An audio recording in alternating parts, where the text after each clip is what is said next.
With the advent of the mobile phone in the 1980s, came the need to build a network of antennas to support them.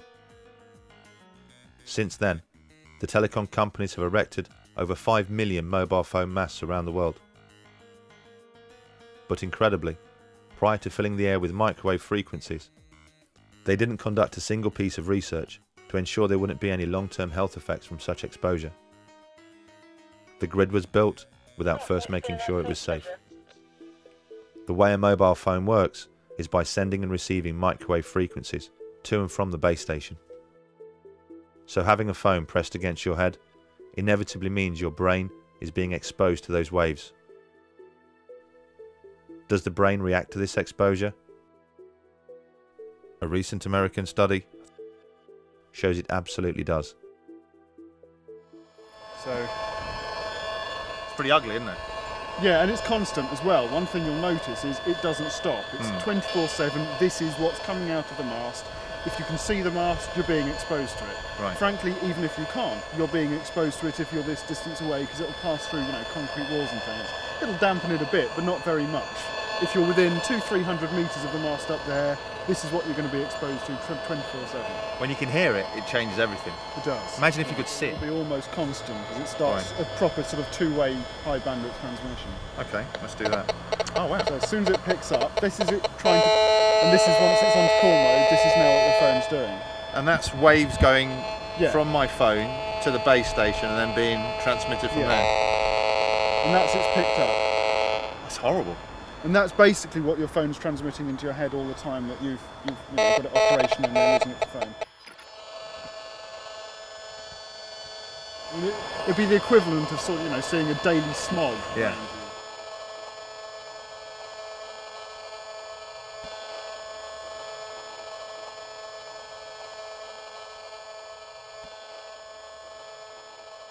With a constant smog of man-made frequencies surrounding our daily lives, and no testing as to its safety. In 2011, the World Health Organization changed the danger rating of mobile phones, reclassing it as possibly carcinogenic to humans, based on an increased risk of contracting a glioma, the type of brain tumor associated with using a mobile phone. What was the catalyst for this abrupt change in status?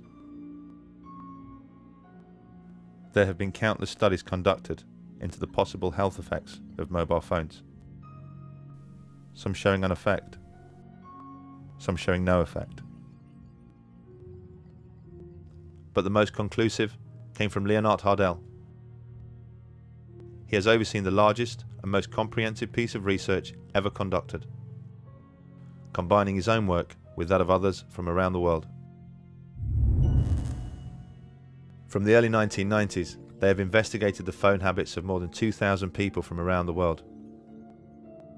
People with tumours such as astrocytoma and acoustic neuroma, the brain tumours associated most with mobile phone use due to their proximity to the ear. Their findings are shocking. They concluded that mobile phone use does increase the risk of a brain tumour. And they also discovered why earlier research showed no effect.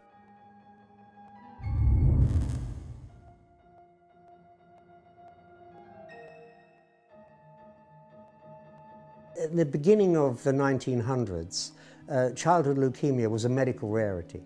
We've seen nothing but an increase in childhood leukemia ever since that point. It's going up every year by about 2%.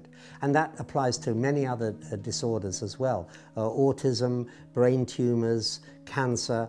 Cancer rates in the 1910s were probably half of what they are today.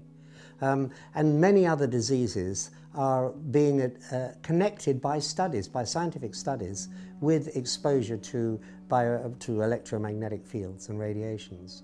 Not just power lines, but also to radio fields and microwave fields. Because we've in the last 50 years, really, we've immersed ourselves in an ocean of electromagnetic radiation. It's all around us now. Invisible, we can't see it, but we know it's there. Every time you lift up your mobile phone, you know it's there. Radiation detector in normal surroundings around 30 microvolts a meter. Microwave ovens reach 800 microvolts. Wi-Fi routers use the same radiation technology. Loading a film on a tablet PC reaches 2,000. Some of the world's best-selling smartphones register over 1,000 times above normal levels. Conflict of interest. Harvard ethics professor Lawrence Lessig calls industry-paid studies which consistently conclude phone radiation is harmless. Independent scientists, meanwhile, overwhelmingly find the most serious problems, from DNA damage, 3 times lower sperm counts, 290% more brain tumours, autism and birth defects. As this film is being made, 4G technology is being rolled out around the world. To accommodate this, the ceiling levels are being increased. Wi-Fi is in almost every single home, school and business, surrounding us constantly. DECT phone technology is the norm in almost every single household. At a time when the industries responsible should be displaying caution, they are displaying a reckless disregard for our long-term health. Money talks. And they are about as likely to develop a conscience as the tobacco industries did. If there's going to be a change, it's not going to come from them.